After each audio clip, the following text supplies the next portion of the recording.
Hello, good morning बेटा। कैसे हैं आप लोग? हम लोगों ने बेटा जब अपनी क्लास में टॉपिक पढ़ना शुरू किया था, what are the different methods of the water absorption, और वहां पे आप लोगों ने हेडिंग डाली थी कि प्लांट में पानी दो तरह से एब्जॉर्ब हो सकता है, या तो एक्टिवली होगा या फिर पैसिवली होगा। और जब आप बात करते हो एक्टिव एब्जॉर्प्शन की, तो वहां पे आप लोगों ने थ्योरी पढ़ी थी। उस थ्योरी का नाम था बेटा जी आपका रूट प्रेशर थ्योरी। कुछ ऐसा आप लोगों ने पढ़ना शुरू किया था कि जो भी प्लांट में वाटर एब्जॉर्प्शन होता है उसके होने के दो तरीके हैं, या तो होगा एक्टिव या फिर क्या होगा बेटा जी पैसिव। जब आप लोग बात करते हो एक्टिव की, तो आप ये कहते हो कि प्लांट ने अपनी रूट सेल्स में पहले मिनरल्स को एब्जॉर्ब किया और सोल्यूट को डिपॉजिट किया by the expenditure of the energy, और जब उसने सोल्यूट को डिपॉजिट किया तो उसकी सोल्यूट पोटेंशियल डिक्रीज होकर एक ऑस्मोटिक प्रेशर इंड्यूस होता है, जो कोज करता है इन्फ्लक्स ऑफ द वाटर को from the soil to the root. अब उसने सोल्यूट को जमा करने के लिए एनर्जी लगाई, पानी अपने आप अंदर नहीं आया, उसने पहले अपनी रूट की सेल में सोल्यूट जमा किया ताकि रूट की सेल की osmotic pressure solute potential decrease हो और ऑस्मोटिक प्रेशर इंड्यूस हो, ताकि वो पानी को खींच सके अपनी सोयल से, अपनी रूट सेल उसे खींच सके। ऐसा उसने किया। दोबारा बोलता हूं वर्ड को, उसने पहले यहां पे एनर्जी को लगाया और अपनी रूट सेल के अंदर मिनरल्स को एब्जॉर्ब किया बाय द एक्टिव ट्रांसपोर्ट, और जब मिनरल्स का अपटेक हुआ एक्टिवली, तो आपने कहा कि सर जब मिनरल्स एज ए सोल्यूट आपके सेल के अंदर आए तो सेल का सोल्यूट पोटेंशियल डिक्रीज हुआ, सेल का जब सोल्यूट पोटेंशियल डिक्रीज हुआ तो एक ऑस्मोटिक प्रेशर इंड्यूस हुआ जिसने influx of the water cause किया। आपने कहा था, ये हमने पढ़ी थी बेटा जी थ्योरी, उस थ्योरी का नाम था बेटा जी यहां पे आपका रूट प्रेशर थ्योरी।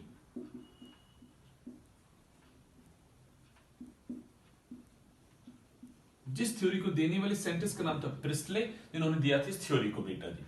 आपने कहा था सर हमें इस थ्योरी के अकॉर्डिंग एक चीज और भी समझ में आई थी कि प्लांट के लीव्स के मार्जिन से या फिर टिप से लगातार वाटर का लॉस होता है in the form of the water droplet, in the form of the water droplet. उस प्रोसेस का नाम था बेटा जी गुटेशन। तो हमने साथ में इसी के अंदर वर्ड पढ़ा था बेटा जी अपना यहां पे गुटेशन, कि पानी का लॉस होता है in the form of the water droplet. और जब गुटेशन होता है तो प्योर वाटर का लॉस नहीं होता बेटा जी, उसके साथ में आपका यहाँ पे मिनरल्स भी क्या होते हैं, आपके लॉस होते हैं। ये आपने सब खत्म किया था। फिर अब हम बातें करते हैं बेटा जी अबाउट द पैसिव एब्जॉर्प्शन, और हम कहते हैं पैसिवली आपकी रूट्स के अंदर बेटा जी एक नेगेटिव हाइड्रोस्टैटिक प्रेशर क्रिएट किया जाएगा, जिसके द्वारा पानी बेटा जी आपका एब्जॉर्ब किया जाएगा सोयल से।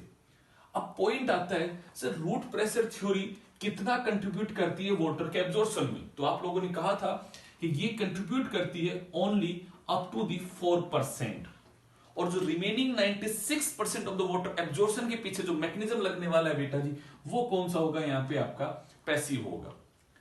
हमने रूट प्रेशर थ्योरी को खत्म किया था, हमने बेटा जिसमें ग्लूटेशन वगैरह क्या होता है हमने सब पढ़ लिया था।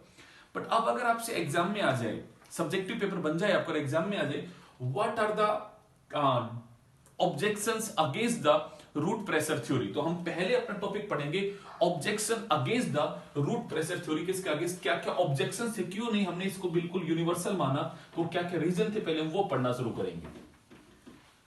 तो चिंकी बेटा हमने हेडिंग डालते हैं objections of the root pressure theory. अपना पहला ऑब्जेक्शन समझते हैं। यहां पे आप लोगों ने ये कहा था सर रूट प्रेशर जो होता है ये ओनली डेवलप होता है during the favourable conditions when the water content in the soil is more. जब पानी सोइल में ज्यादा है तो उस कंडीशन में रूट प्रेशर भी डेवलप कैसा होता है, अच्छा वाला होता है, पानी आपका अपवर्ड मूवमेंट कर लेगा। But through out the year तो फेवरेबल कंडीशन नहीं रहेगी ना, थ्रू आउट द ईयर तो वाटर अवेलेबल हमेशा ज्यादा नहीं रहेगा ना सोइल में, और अगर वाटर कंटेंट सोइल में कम है तो कभी रूट प्रेशर इंड्यूस नहीं होता। तो ये पहला उसका ऑब्जेक्शन था। तो हमने क्या बोला बेटा जी, root pressure develop only during the favourable condition. अब पारस वर्ड आता है सर फेवरेबल कंडीशन का क्या मतलब है, तो मैं कहूंगा that is when water available in soil is high, water available एक हाई अमाउंट में वहां पे अवेलेबल है बेटा जी। सेकंड, रूट प्रेशर, जब हमने मैनोमीटर से बात की थी एक्सपेरिमेंट के अंदर कि मैनोमीटर से हम मेजर करते हैं रूट प्रेशर को, तो हमने बातें की थी रूट प्रेशर हमने मेजर कितना किया बेटा जी 2 to 5 एटमॉस्फेयर, और ये प्रेशर इतना इनफ नहीं है कि प्लांट के टॉप तक पानी को पहुंचा सके, प्लांट के टॉप तक पानी को पहुंचा सके, ये इतना इनफ नहीं है। तो मैंने बोला root pressure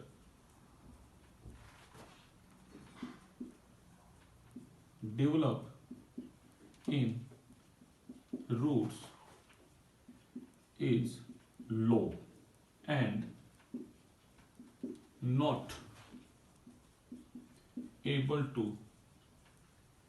ascend sap up to top of trees। जो ट्रीज होते हैं बड़ी बड़ी हाइट के, उनके टॉप तक को पहुंचा दे, ये पॉसिबल वहां पे नहीं है बेटा जी। अगला हम पॉइंट बोलते हैं root pressure is not observe in all plant. जो बड़ी बड़ी हाइट के प्लांट होते हैं जिनमें ट्रांसपिरेशन एट हाई रेट पे होता है, उनके अंदर बेटा जी हमने पॉजिटिव रूट प्रेशर को ऑब्जर्व ही नहीं किया। इवन बेटा जी हमने वहां पे नेगेटिव रूट प्रेशर को ऑब्जर्व किया है। तो मैं कहूंगा रूट प्रेशर अगर हर प्लांट में ऑब्जर्व होता तो मानते कि सच में उसका कंट्रीब्यूशन है, बट हमने उसे हर प्लांट में ऑब्जर्व भी नहीं किया। और हम एक और लाइन बोल सकते हैं root pressure is negative in plant in which rate of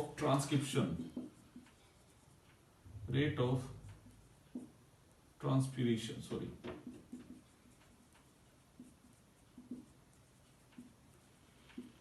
is high। I think ये वर्ड आपके दिमाग में मानसी बेटा क्लियर हो रहा होगा। पारस, तरुण, ये वर्ड आपके दिमाग में क्लियर हो रहा होगा बेटा जी कि सिर्फ जब प्लांट में रेट ऑफ द ट्रांसपिरेशन बहुत ही हाई होगा, ऊपर से पानी उड़ने लग रहा होगा तो नीचे से पानी खिसता जाएगा, उस टाइम पे रूट के अंदर एक पॉजिटिव प्रेशर क्रिएट हो ही नहीं सकता। तो मैं कहूंगा उन प्लांट में जिनमें रेट ऑफ ट्रांसपिरेशन हाई होता है वहां पे नेगेटिव प्रेशर होता है। रूट प्रेशर आपके हर प्लांट में हमने ऑब्जर्व नहीं किया। आपने कहा कि सर रूट प्रेशर जो डेवलप होता है उसकी वैल्यू बहुत कम होती है, वो इस लायक ही नहीं होता है कि ट्री के टॉप तक पानी को पहुंचा सके। आपने कहा सर रूट प्रेशर जो होते हैं डेवलप करता है only in the favourable condition, that is जब बेटा जी आपका पानी अवेलेबल सोइल में कैसा होगा, ज्यादा होगा, तो ही रूट प्रेशर अच्छा वाला डेवलप होगा, वरना वो डेवलप नहीं हो पाता है।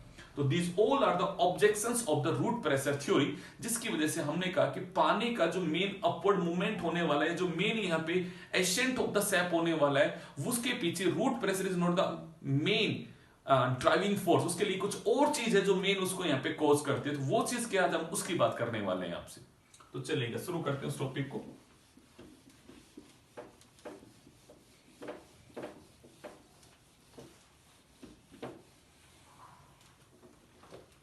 टॉपिक क्या है जरा शुरू करते हैं अपना। यहाँ पे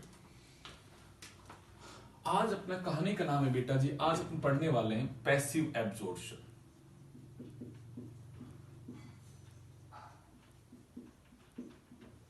पैसिव एब्जॉर्प्शन ऑफ वाटर। आज अपनी हेडिंग है बेटा जी पैसिव एब्जॉर्प्शन ऑफ वाटर, और इसको डिफाइन करेंगे through a theory known as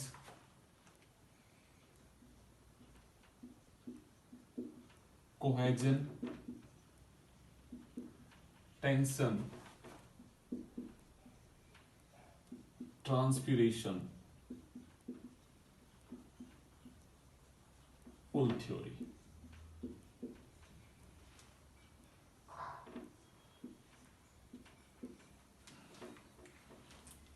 हमारी आज की जो थ्योरी का नाम है बेटा जी वो क्या है, यहां पे आपका cohesion, tension, transpiration, pull theory. ये थ्योरी बेटा जी यहां पे एक्सप्लेन करेगी how the water is able to ascent at a higher height, बड़ी बड़ी हाइट पे कैसे चढ़ेगा पानी, ये बताने वाला है, मेन ड्राइविंग यहाँ पे फोर्स बनने वाला है। चलेगा, टॉपिक शुरू करते हैं। पॉइंट आता है सर, ये थ्योरी दी किसने थी, तो मैं पहले उनकी बात करती बेटा जी। This theory was given by Dixon and Joly. इस थ्योरी को देने वाले कौन थे बेटा, डिक्सन एंड जोली थे। बाद में इस थ्योरी को और ज्यादा अपग्रेड करने वाला कौन था, डिक्सन था। तो इस थ्योरी को कई बार हम नाम भी देते हैं Dixon theory of transpiration pull theory, या Dixon theory of the ascent of the sap. क्या नाम रखते हैं बेटा जी,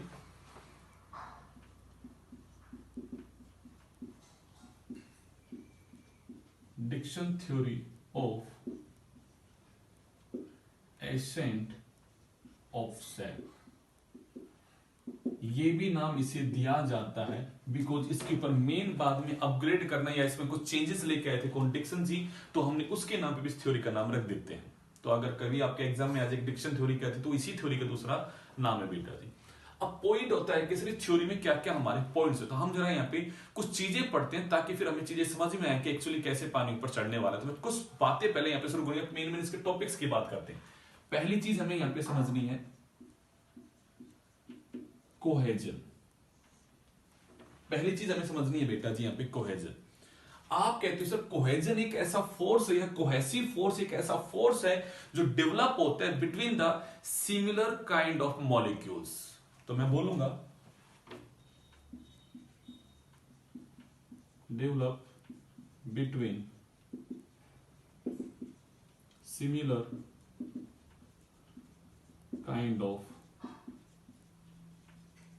मॉलिक्यूल्स। या मैं कहूंगा इसका मुझे कोई मतलब, यहां हमें फोर्स को नहीं समझना, हम सिंपल से एक और बात समझते हैं। तो मैं ऐसा कहूं बेटा जी अच्छे से समझ के कि हमारा जो वाटर का मॉलिक्यूल है वो एक वाटर का मॉलिक्यूल फ्रीली एग्जिस्ट नहीं करता है। तो क्या होता है, आपने कसरा क्रम समझ के देखिए, ये हमारा ऑक्सीजन है और इसके साथ में इस तरह से हमारा हाइड्रोजन है। ये हमारा स्ट्रक्चर एक H2O का, और सर ये दूसरा हमारा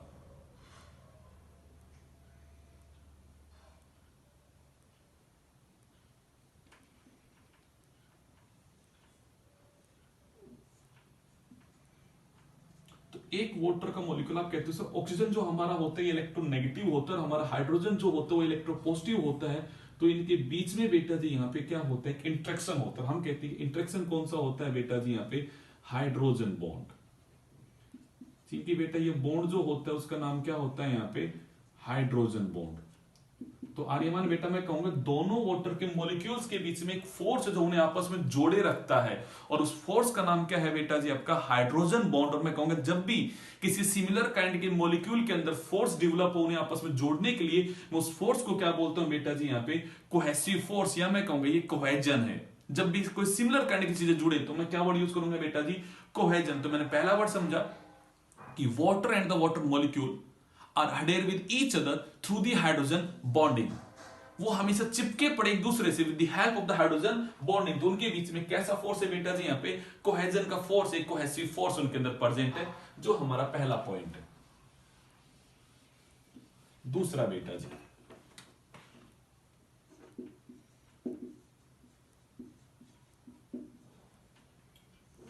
हडेसन। अब ये क्या है, आप ये कहते हो कि सर हमारा, अगर हम यहां समझ कर देखें कि पानी हमारा जाइलम के थ्रू ऊपर चढ़ता है, या मैं एक वर्ड यूज करूं यहां पे हमारा जाइलम या तो ट्रैकिड्स या फिर जाइलम वेसल्स के थ्रू पानी का क्या होगा बेटा जी, अपवर्ड मूवमेंट होने वाला है। और मेन जो इन्वॉल्व होगा वो कौन होगा हमारे एंजियोस्पर्म के अंदर बेटा जी, वेसल्स। बट जिम्नोस्पर्म में कौन होते हैं आपके, ट्रैकिड्स के थ्रू बेटा जी, आपके जाइलम के मेन ट्रैकिड्स होते हैं, वेसल वहां पे एब्सेंट होते हैं। तो मैं कहूंगा यहां पे जो भी हमारे पानी का अपवर्ड मूवमेंट होगा इट इज ओकर थ्रू दी ट्रैकिड्स और थ्रू दी वेसल। या तो किससे होगा बेटा, जो ट्रैकिड्स से होगा, या फिर किससे होगा, हमारे वेसल से होगा, तो मैं कहूंगा यहां पे जब पानी ऊपर चढ़ेगा तो इन ट्रैकेट्स और वेसल के साथ भी तो पानी क्या करेगा, यहां पे आपका इंटरेक्ट करेगा। तो जो फोर्स डेवलप होगा between the xylem vessels and the tracheids and the water molecule, मतलब जाइलम और पानी के बीच में जो फोर्स है बेटा जी, वो फोर्स क्या है आपका, यहां पे हेडेसिव फोर्स है। वो फोर्स कौन सा है बेटा जी, आपका हेडेसन का फोर्स है। तो मैंने कहा बेटा जी हेडेसन के अंदर water molecule and xylem vessels and tracheids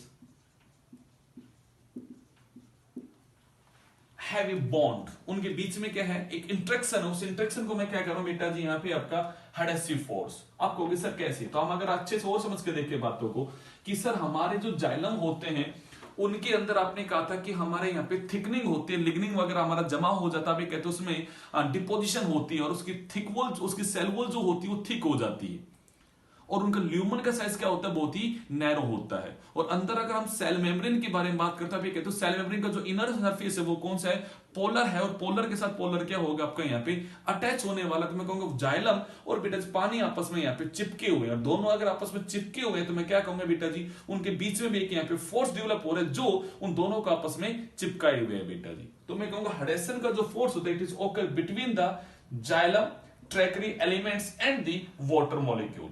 तो आपने दो चीजें यहां पे पढ़ ली कि पानी पानी भी आपस में क्या है, चिपका हुआ है, और पानी बेटा जी यहां पे जाइलम के साथ भी क्या है, यहां पे चिपका हुआ है। आप लोग फिजिक्स में एक वर्ड पढ़ते हो सरफेस टेंशन, क्या वर्ड पढ़ते हो बेटा जी, सरफेस टेंशन।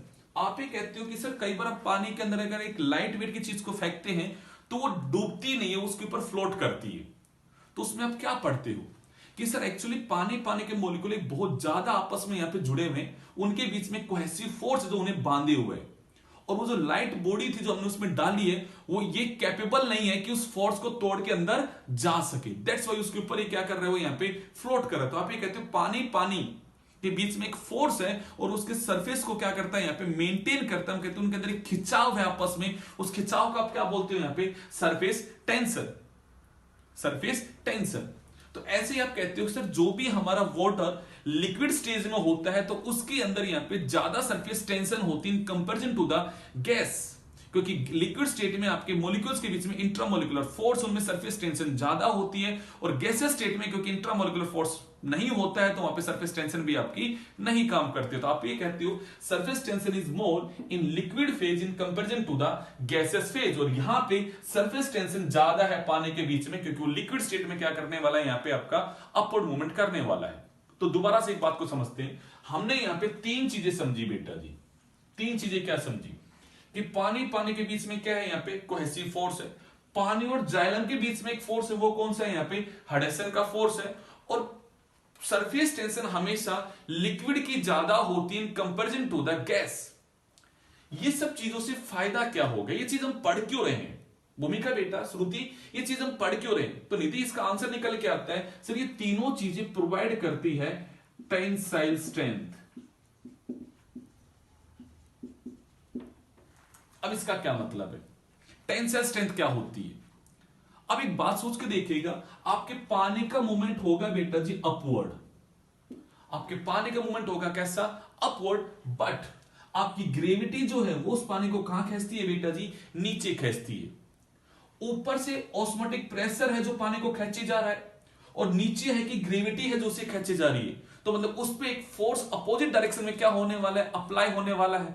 तो मैं कहूंगी तीन चीजों ने उसे एक स्ट्रेंथ दी जिसकी वजह से वो टूटेगा नहीं और वो वहां पे अपवर्ड क्या करेगा, मूवमेंट करेगा। और मैं कहूंगी ये एक ऐसी स्ट्रेंथ है जो उसे पावर देगी जो act against the gravitational force. ये वो स्ट्रेंथ है दैट रेसिस्ट द ग्रेविटी, और जो वर्क करती है अगेंस्ट द ग्रेविटेशनल फोर्स, ये वो टेंसाइल स्ट्रेंथ है। आई थिंक ये पॉइंट समझ में आना चाहिए आप लोगों को कि ये मेन पॉइंट हमारा।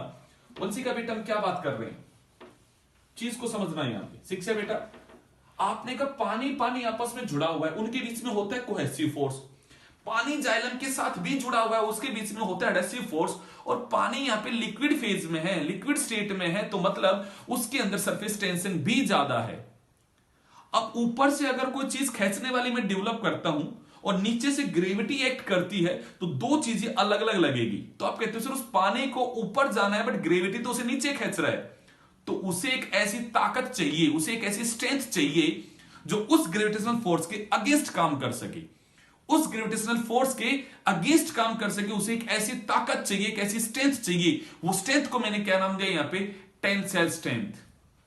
तरुण सचिन, मैंने उस स्ट्रेंथ को क्या नाम दिया यहां पे आपका, टेंसाइल स्ट्रेंथ। और ये तीनों चीजें मिलके उसे क्या दे रही है बेटा जी, यहां पे टेंसाइल स्ट्रेंथ दे रही है। क्या दे रही है उसे, यहां पे टेंसाइल स्ट्रेंथ देती है। तो मैं कहूंगा ये वो चीजें हैं that provide the tensile strength to the water for the upward movement and to act against the gravity, to act against the gravitational force। ये वो चीज है बेटा जी।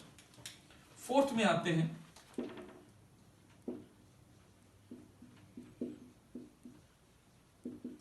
Capillarity movement. इसको समझ के देखें। आपने पढ़ा था कि सर हमारी जो जाइलम की वेसल्स और ट्रैकेट्स हैं उनमें थिकनिंग होती है। और थिकनिंग में मैंने आपको पढ़ाई है बेटा जी इन द एनाटॉमी चैप्टर में कि वो रेटिकुलर शेप की होती है, वो सिंपल आपने कहा था लेडर बन जाता है, स्पाइरल वहां पे एनुलर रिंग्स बन जाती है वहां पे, और सबसे मोस्ट एडवांस केस में हमने कहा था पिटेड फॉर्म में होती है। ऐसा कुछ पढ़ा था हमने श्रुति बेटा जी कि सर वहां पे लेडर भी बनता है, स्पाइरल में रिंग्स भी बनती है, या फिर रेटिकुलेट होती है, जालियां बन जाती है उसके अंदर, या फिर आपने कहा था पिटेड फॉर्म में क्या होती है, थिकनिंग होती है। मतलब आप सोचिएगा मैं क्या बात आपके साथ कर रहा हूं, जाइलम के वेसल्स और ट्रैकेट्स में थिकेंड सेल वॉल है। मैंने कहा उनकी सेल वॉल थिक है। निधि बेटा सोचो, ये मेरी जाइलम की सेल थी, ये उसकी सेल मेम्ब्रेन है। आपने कहा सर यहां पे सेल वॉल की थिकनिंग होना शुरू होती है, तो सोचो ना बेटा, अगर सेल यहां पे हमारी सेल वॉल जो है वो बहुत ज्यादा थिक हो गई, हमारी सेल वॉल क्या होगी, सेल की बहुत ज्यादा थिक हो गई, तो सर अंदर का ल्यूमन का साइज क्या होगा, कम हो जाएगा। आपने कहा ये डायमीटर जो है ये कैसा है बेटा जी आपका यहाँ पे नैरो हो जाएगा। और आपने जाइलम में लिखी थी ये बात जब एनाटॉमी चैप्टर हमने पढ़ा कि जाइलम के वेसल्स और ट्रैकेट्स का नैरो ल्यूमन होता है, उनका ल्यूमन कैसा होता है, नैरो होता है। यही बात आप फिजिक्स में कहते हो कि सर अगर पानी के हम मूवमेंट को देखें तो अगर वहां पे नैरो डायमीटर की, नैरो ल्यूमन की वेसल्स होंगे या ट्रैकेट्स होंगे तो उनमें पानी का अपवर्ड मूवमेंट होगा। उस मूवमेंट को हम क्या बोलते हैं बेटा जी यहाँ पे, कैपिलरिटी मूवमेंट। क्या बोलते हैं यहाँ पे, कैपिलरिटी मूवमेंट। तो मैं कहूंगा ये किसकी वजह से होता है, because xylem vessels and the tracheids have the narrow lumen. Favourable condition समझो यहाँ पे कि वो क्या क्या चीजें हैं जो फेवर कर रही हैं। इस थ्योरी को तो मैं शुरू अभी किया ही नहीं है बेटा, मैंने मीनाक्षी मानसी, मैंने इस थ्योरी को तो अभी शुरू किया ही नहीं है। मैं तो ये थ्योरी को शुरू करने से पहले की बातें बता रहा हूं आपको कि क्या क्या वो चीजें हैं जो इस थ्योरी को फेवर करती है। पहली चीज क्या है कि सर कोहेजन का फोर्स है जिससे पानी पानी जुड़ा हुआ है। सर हेडेसन का फोर्स है, पानी जाइलम के साथ जुड़ा हुआ है। सर पानी का यहाँ पे लिक्विड स्टेट में ट्रांसफर हो रहा है तो उसके अंदर सरफेस टेंशन अच्छी खासी बैठी है। और सर यहाँ पे हमारा जिस चीज से ऊपर उसका ऊपर मूवमेंट होने वाला है उसका ल्यूबन का साइज नैरो है, तो ये भी तो फेवर कर रहा है उसका अपवर्ड मूवमेंट को। मतलब ये ईसा बेटा सारी फेवरेबल चीजें हैं। परमजीत, क्रिस मक्कर, ये सारी हमारी असीम बेटा फेवरेबल चीजें हैं जो पानी का अपवर्ड मूवमेंट के लिए फेवरेबल होने वाली है। अब मैं आता हूं पांचवी चीज पे, और पांचवी चीज है बेटा जी यहां पे ट्रांसपिरेशन पुल। हम पूरी थ्योरी को 5 टुकड़ों में समझ रहे हैं यहां पे।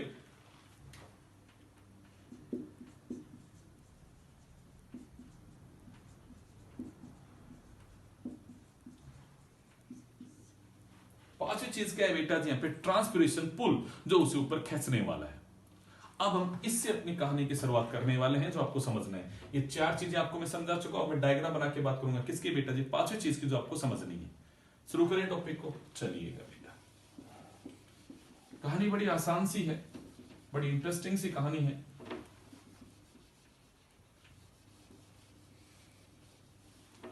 आप ऐसा कह रहे हो बेटा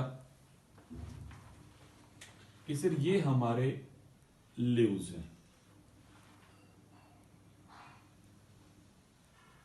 आपने लीव्स में कहा सर ये लीव्स की एपिडर्मिस है,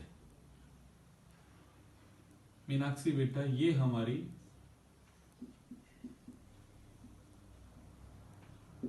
एपिडर्मिस है। आपने कहा सर ये हमारी लोअर एपिडर्मिस है।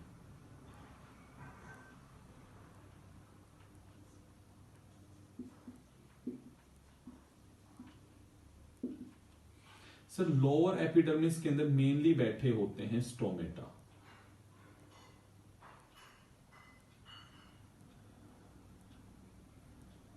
हमने ऐसे बना दिया,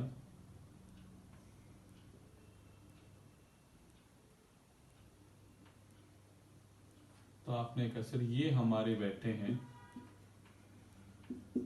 स्टोमेटा। ठीक बात है। आपने कहा सर ये हमारा बैठा है जाइलम एंड वेसल। तो मैं ऐसे कह रहा हूं ये जाइलम के वेसल्स हैं जो हमें यहां दिखाई दे रहे हैं। ईसा बेटा ये जाइलम के वेसल्स है। नीचे बैठा होता है फ्लोएम। चलो इसको दूसरे कलर से बनाने की बात करते हैं ताकि चीजें हमारे क्लियर हो बेटा।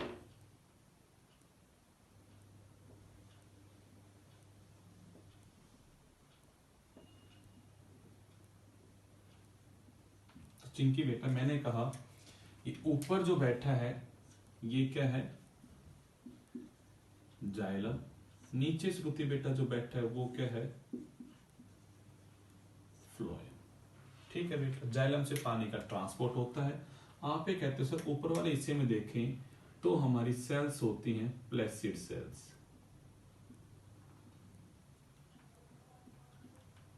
और आप कहते हो प्लेसिड सेल्स जो होती हैं sir these are the elongated cells, जिनकी 2 से 3 लेयर होती है। इस तरह की जो इलोंगेटेड सेल बैठी है हम कहते हैं ये हमारे यहाँ पे प्लेसिड सेल बैठी है, जिसे मीनाक्षी बेटा आप लोगों ने कहा था प्लेसिड पैरेन्काइमा।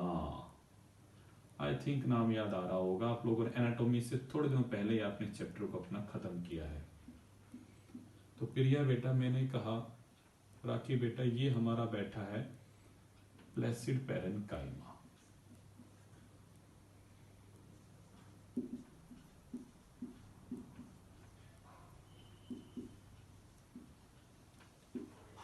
ठीक बात है बेटा जी।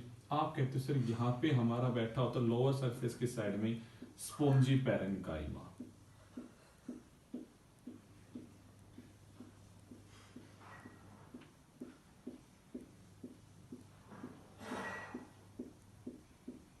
डायग्राम को समझना बेटा जी। आप कहते हो स्टोमेटा से जस्ट पीछे की साइड में सर बनी होती है सबस्टोमेटल केविटीज। तो मैं सब बड़ा सा आपको समझा रहा हूं कि ये बनी बैठी है सबस्टोमेटल केविटीज। थोड़ा सा इनलार्ज करके समझा रहे हैं।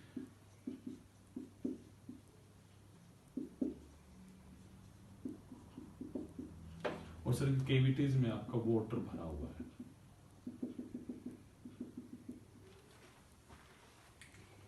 ठीक बात है बेटा जी।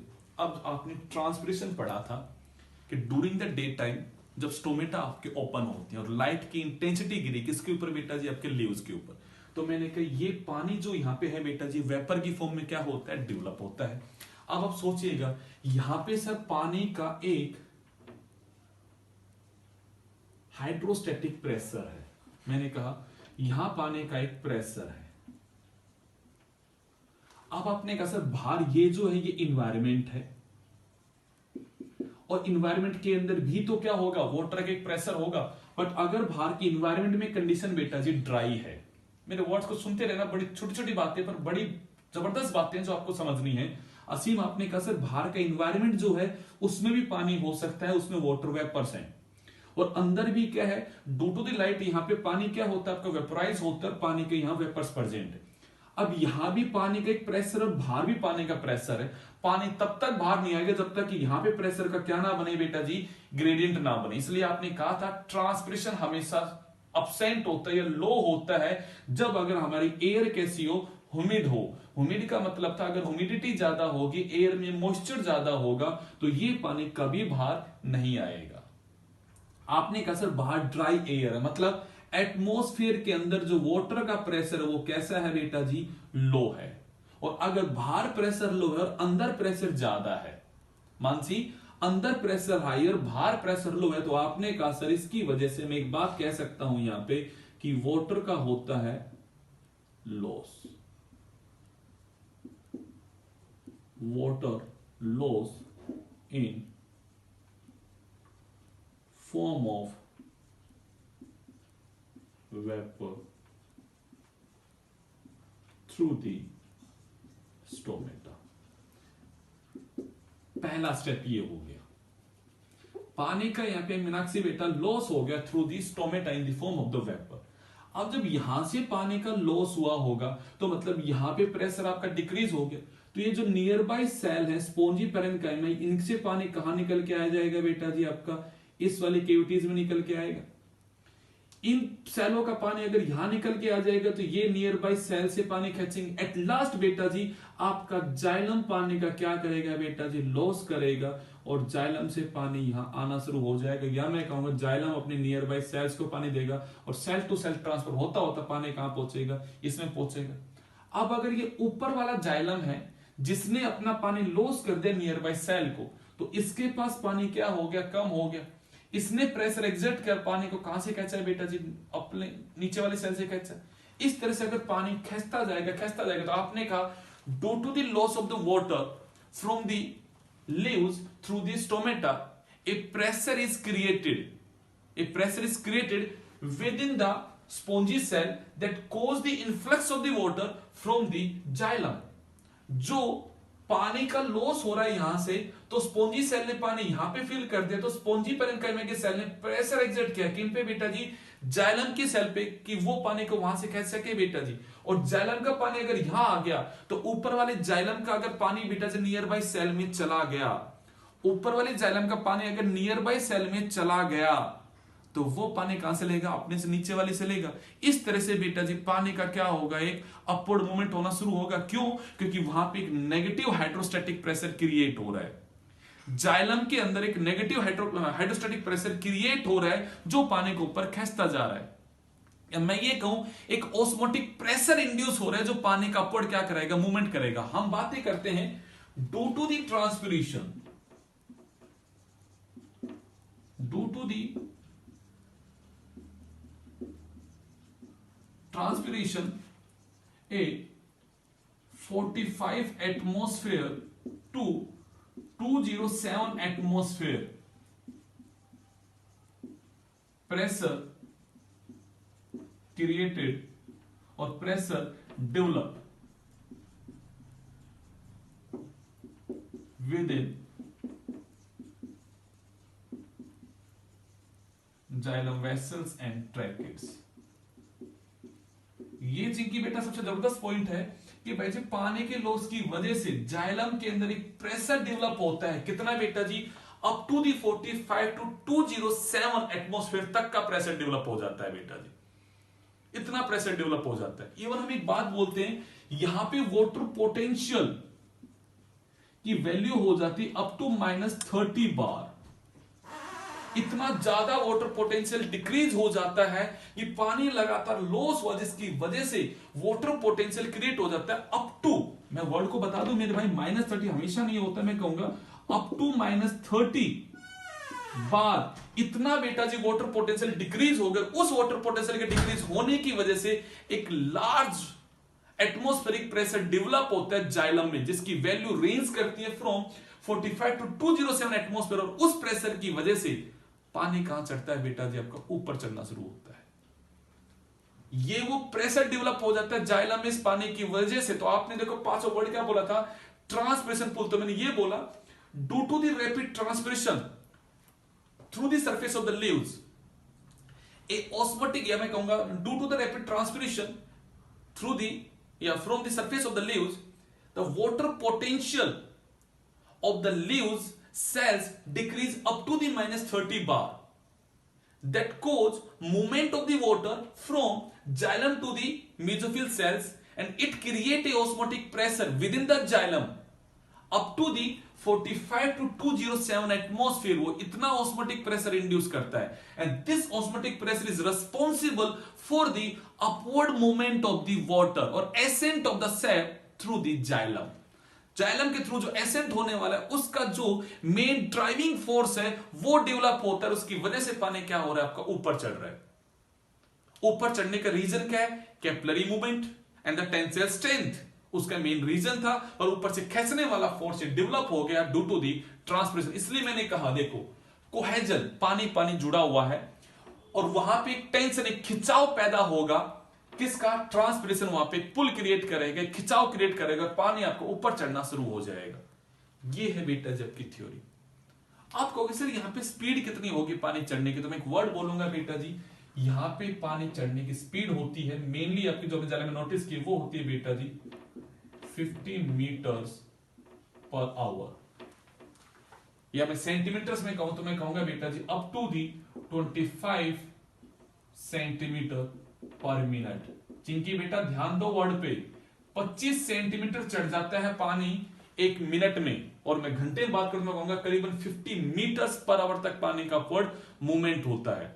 आप कहोगे सर ये फोर्स इतना ज्यादा होता है कि it can cause the ascent of the sap up to the 130 meter height.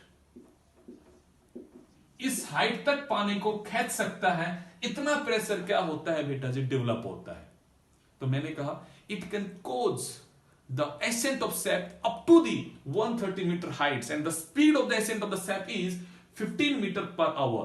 15 meter per hour. ये मैं क्यों बता रहा हूं आपको, वो मैं इसलिए बता रहा हूं क्योंकि आपने कहा था कि सर जब भी लॉन्ग डिस्टेंस ट्रांसपोर्ट होता है वो थ्रू दी वस्कुलर सिस्टम होता है, through the xylem and the phloem होता है।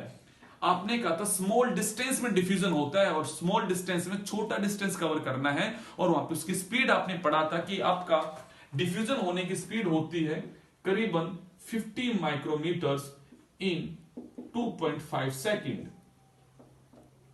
इतना डिस्टेंस ट्रेवल होता है इतने सेकंड में। यहां देखो मेरे भाई एक मिनट में 25 सेंटीमीटर कवर हो रहा है, पारस 25 सेंटीमीटर। ये स्पीड कैसी हाई है, अगर इस स्पीड से पानी ट्रांसपोर्ट होने लगा तो भैया जी साले बीत जाएंगे पानी को चढ़ने में। बट अब आप समझ के देखो पानी कितना जल्दी चढ़ जाएगा, 15 मिनट एक हाइट में चढ़े, 1 घंटे में चढ़ गया। आपके प्लांट की जो भी हाइट है उसके हिसाब से आप समझ सकते हो कि प्लांट बड़ा इजिली क्या हो जाएगा, आपका ऊपर चढ़ जाएगा बेटा जी। ये वो मेन थ्योरी है जो बताती है हमें एसेंट ऑफ द सेप कैसे होता है। तो मैंने इसके 5 पॉइंट बनाए।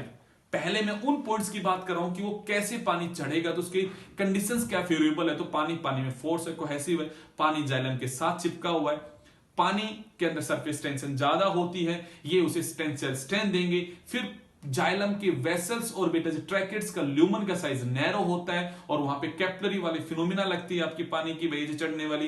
एंड लास्ट हमने कहा कि ऊपर मैंने खिंचाव पैदा कर दिया और वो खिंचाव आपका इस ऑस्मोटिक प्रेशर तक का क्रिएट हुआ, जिससे पानी का अपवर्ड क्या हो जाएगा, आपका मूवमेंट हो जाएगा, जिससे पानी का अपवर्ड क्या हो जाएगा, मूवमेंट हो जाएगा।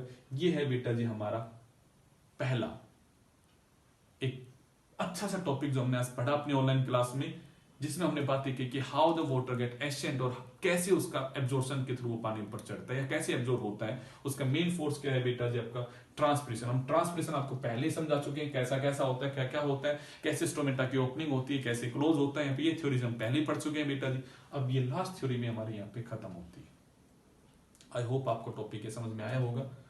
अभी एक टॉपिक और है हमारा, वो है बेटा जी फ्लोएम के थ्रू ट्रांसपोर्ट होना फूड का कैसे होता है। वीडियो ज्यादा लंबा ना हो इसलिए मैं बेटा जी इसको एक छोटा वीडियो बना रहा हूं आपके लिए। एंड मैं कोशिश करूंगा बहुत जल्दी आपके लिए दूसरा वीडियो भी मैं अपलोड कर दूं जिसमें मैं फ्लोएम के थ्रू ट्रांसपोर्ट की बात करूंगा बेटा जी। चलिएगा, मिलते हैं आपसे दूसरे वीडियो में। थैंक यू बेटा।